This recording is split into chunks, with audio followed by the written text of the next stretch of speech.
Hello, dear friends, dear colleagues. I want to thank you for joining this virtual meeting and this Convergence Summit. And I'm very grateful that you've joined us for this important discussion. And we will be collectively efficient.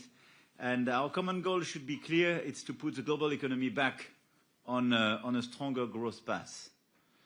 And I think we all share this objective. And in order to deliver, we need, obviously, sound domestic policies and effective international cooperation. And some of the challenges we face are manifestations of global imbalances. And over the recent past, those imbalances have widened considerably, reaching levels not seen since the 2007-2008 global financial crisis. And the current global geopolitical situation is obviously increasing these imbalances.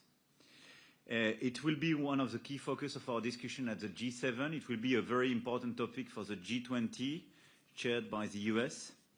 And significant progress has been made in the past few months on reaching a common understanding on key aspects regarding imbalances.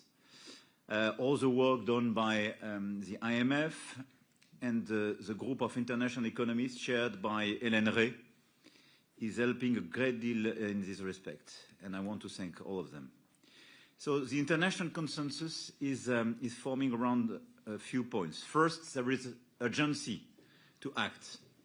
Global imbalances have been persistent and have widened in recent years, endangering economic growth and financial stability. And the call to action issued by the African countries in Nairobi was very clear in that regard. Second, addressing global imbalances is a shared responsibility of both surplus and deficit economies. And especially the resynchronization and coordination of the right approach between Europe, China, and the US is absolutely critical in this regard. Third, coordination is key.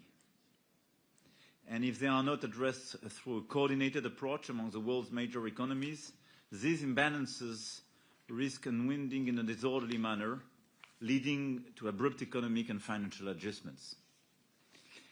And fourth, addressing global imbalances is first and foremost in our own national economic interests. A well-calibrated rebalancing would be a driver of stable and sustainable long-term growth.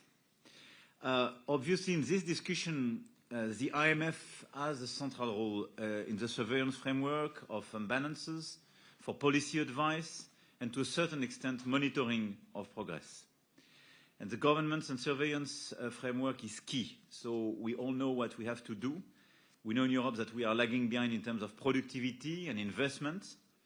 And I look forward to today's discussion, and in particular, I expect a policy-oriented and inclusive discussion on this urgent issue in order at our level to converge in terms of assessment and in terms of better coordination for our key policies.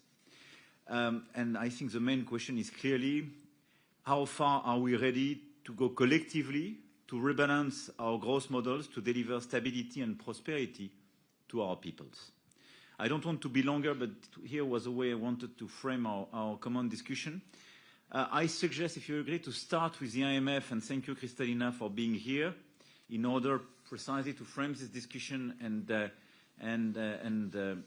present the key objectives in more details. And I will open the floor to the leaders in order to start this discussion.